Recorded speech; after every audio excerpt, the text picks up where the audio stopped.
Good morning, students. आज आपण bar supported at two ends and load in the middle, और त्याला असं म्हणता येईल की determination of Y that is Young's modulus by bending of beam, त्याचं आज आपण डेरिवेशन पाहणार आहोत. हा जो आपला युनिट 4 आहे इलॅस्टिसिटी, लास्ट युनिट आहे आपल्या या सिलेबसचा आणि याच्यामधला हा लास्ट पॉईंट आहे. याच्यानंतर हा युनिट संपतो आणि हा एक इम्पॉर्टंट पार्ट आहे या चॅप्टरमधला किंवा या युनिटमधला. तुम्हाला ज्यावेळेस क्वेश्चन विचारत होतो एक्झामला, determine the Young's modulus by using expression किंवा बाय बेंडिंग ऑफ बीम्स, असं ज्यावेळेस तुम्हाला विचारलं जाईल त्यावेळेस तुम्ही जेवढं मी आत्ता बोलतो आहे किंवा सांगतो आहे तेवढं तुम्ही लिहिणं अपेक्षित आहे. बरोबर आहे. बघा आता इथं अगोदर आपल्याला डायग्राम जी आपण ड्रॉ केली आहे ठिकाणी, इथं आपण कन्सिडरेशन जे आहे ते काय काय डायग्राममध्ये आपण कन्सिडर केलेलं आहे किंवा डायग्रामचं डिस्क्रिप्शन हा एक पहिला इम्पॉर्टंट पार्ट असतो. तर तो तुम्हाला समजून घेणं किंवा ते एक्झाममध्ये लिहिणं गरजेचं आहे. मग काय लिहिलं आपण या ठिकाणी, काय लिहावं लागेल? Suppose we take a rod of certain material and support it at two knife edges A and B. बरोबर आहे. काय म्हणलं आपण या ठिकाणी, एक रॉड घेतलेला आहे, ज्या एक पर्टिक्युलर मटेरियल आहे, स्टीलचा घ्या, कॉपरचा घ्या, ॲल्युमिनियमचा घ्या किंवा आणखीन कुठलाही घ्या, एक रॉड आहे एका पर्टिक्युलर मटेरियलचा, ज्याला आपण दोन एंडला काय केलेलं आहे, सपोर्ट दिलेला आहे नाईफ एजेसने. बरोबर आहे. हे चाकूसारखे टोक आहेत, त्याला आपण दोन साईडला सपोर्ट दिलेला आहे, पॉईंट ए आणि पॉईंट बीला. बरोबर आहे. If the rod is loaded at the centre C, इथं जो सेंटर सी आहे या ठिकाणी समजा आपण लोड अप्लाय केलेला आहे, त्याला खालच्या बाजूला तुम्ही वेट अटॅच करू शकता किंवा वरून देखील त्याला लोड अटॅच करू शकता किंवा वरच्यावर देखील लोड त्याला ठेवू शकता. बरोबर आहे. इथं आपण काय केलं, त्याच्यावरती लोड अप्लाय केलेला आहे at centre C with load W. बरोबर आहे. Then the reaction at each knife edge will be half the load, that is W/2 at point A and W/2 at point B in the upward direction. ही reaction कशी असेल? Vertically upward, म्हणजे या डायरेक्शनला असेल. बरोबर आहे ना. कारण ज्यावेळेस सेंटरला लोड पडतो त्यावेळेस हे दोन्ही फोर्सेस कसे असतील? व्हर्टिकली अपवर्ड डायरेक्शनला असतील. बरोबर आहे.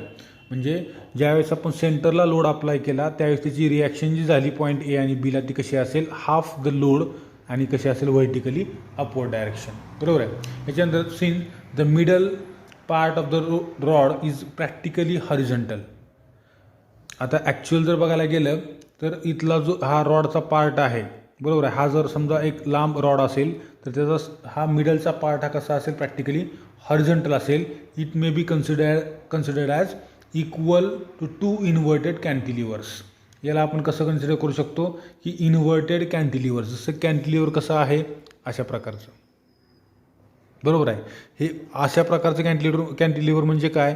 तर याला म्हणायचं इन्व्हर्टेड कॅन्टिलिव्हर. हे दोन इन्व्हर्टेड कॅन्टिलिव्हर्स आहेत, त्यावेळेस हा असा लोड तयार झालेला आहे किंवा अशा प्रकारची सिच्युएशन तयार झालेली आहे. बरोबर आहे.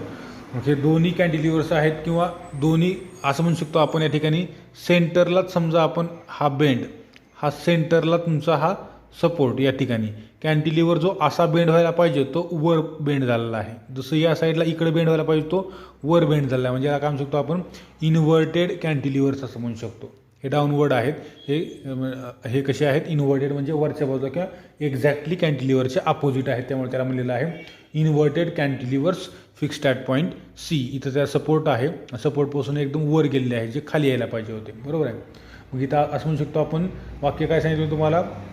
The middle part of the rod is practically horizontal and it may be considered as equal to two inverted cantilevers fixed at point C and being loaded at A and B with load W/2 at point A and W/2 at point B acting in upward direction. बरोबर आहे. आता त्याच्यानंतर बघा, consider केलं आपण पुढे, if L is the length of beam, if L is the length of beam,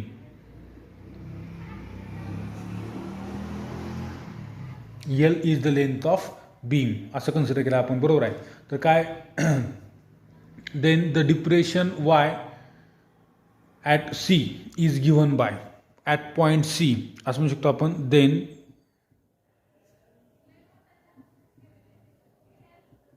depression y, जसं आपण कालचे डेरिव्हेशन बघितलं होतं कॅन्टिलिव्हरच्या, बरोबर आहे, तेच आपण या ठिकाणी लिहित आहोत. C is given by काय येईल y is equal to W/2 into L/2 bracket cube divided by 3y/i. कॅन्टिलिव्हरचं जे एक्सप्रेशन होतं तेच या ठिकाणी आहे. याला आपण सॉल्व केलं, हे 2 2 गेट कॅन्सल. काय येईल या ठिकाणी WL³ डिवायडेड बाय, इथं काय येईल त्या ठिकाणी 1 2 कॅन्सल होईल फक्त या ठिकाणचं, आणि 2चा स्क्वेअर काय येतो 4 येईल. बरोबर आहे. तर इथं 2 कॅन्सल होणार नाही कारण हे W/2 आहे आणि हे L/2 आहे. याच्यासोबत मल्टिप्लिकेशन होईल. 2चा क्यूब काय येतो 8, 8 2 16, 16 3 या ठिकाणी मल्टिप्लिकेशन होईल 48y इंटू आय. हे काय मिळालं तुम्हाला y. आता नंतर बघा फर्स्ट कंडिशन,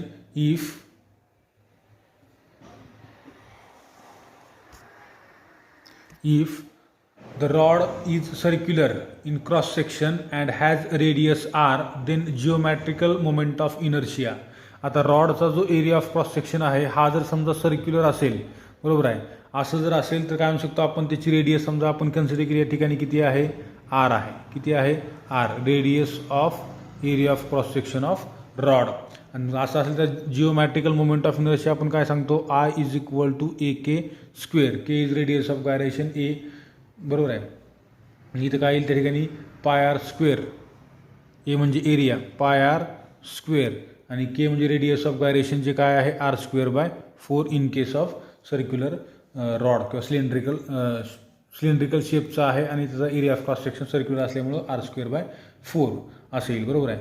इथं r/2चा स्क्वेअर होतो ॲक्च्युअल. r/2चा स्क्वेअर म्हणजे r²/2² दॅट इज 4 येईल. मग काय या ठिकाणी therefore I is equal to πr⁴/4. बरोबर आहे. therefore y is equal to काय येईल, y is equal to WL³ divided by 48y. आयची व्हॅल्यू जी आता आपण फाइंड आउट केली काय आहे πr⁴/4, जे त्याचं इन्व्हर्स होईल 4 डिवायडेड बाय πr⁴. बरोबर आहे. या जर आपण सॉल्व केलं तर काय येईल या ठिकाणी 4 ने डिवाइड केलं समजा तर काय 12 येईल. y इज इक्वल टू काय येईल WL³ divided bye 12y πr⁴. हा तुम्हाला एक यंग्स मॉडेलचा फॉर्म्युला मिळाला ज्यावेळेस आपण रॉड हा कसा कन्सिडर केला होता, त्याचा एरिया ऑफ क्रॉस सेक्शन हा कसा आहे सर्क्युलर आहे. याच्यानंतर सेकंड कंडिशन आहे. सेकंड कंडिशन काय आहे, if rod is rectangular and has length किंवा त्याची ब्रेडथ आणि डेप्थ जी आहे ती आपण बी आणि डी कन्सिडर केली, म्हणजे रॉडचा जो शेप आहे तो अशा प्रकारचा आहे, समजा त्याचा एरिया ऑफ क्रॉस सेक्शन जो येणार आहे तो असा येईल. बरोबर आहे. मग त्याला एक ब्रेडथ आणि त्याची डेप्थ, ब्रेडथ समजा बी आहे, डेप्थ डी आहे, असं आपण कन्सिडर केलं तर geometrical moment of inertia I is equal to AK². That is I is equal to area काय येईल बी इंटू डी आणि रेडियस ऑफ गायरेशन D/D²/12. हे आपल्याला माहीत असलं पाहिजे कशावरून, तर ml²/12 असा त्याचा मोमेंट ऑफ इनर्शिया आहे रॉडचा, रेक्टँग्युलर रॉडचा. फक्त इथं त्याचा हा त्याला रेक्टँग्युलर असल्यामुळे या ठिकाणी ब्रेडथ आणि डेप्थ येणार. बरोबर आहे. कारण आपल्याला माहिती आहे सर्क्युलर जो क्रॉस सेक्शन असेल तर त्याचा मोमेंट ऑफ इनर्शिया काय येतो ml²/12 येतो. तर या ठिकाणी ब्रेडथ आणि डेप्थ असल्यामुळं बी इंटू डी इंटू D²/12 असं येईल. म्हणजे I is equal to BD³/12. Therefore y is equal to WL³ divided by 48y into I काय आहे हे 12/BD³. म्हणजे काय आलं तुम्हाला इथे काय मिळेल, याला जर तुम्ही सॉल्व केलं तर 12×48. बरोबर आहे. मग काय येईल moment of inertia y is equal to WL³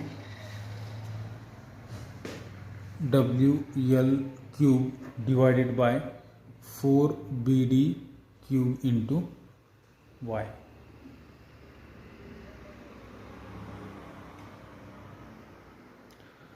बरोबर आहे. 4BD³ इंटू y कसं असेल ते स्मॉल असेल.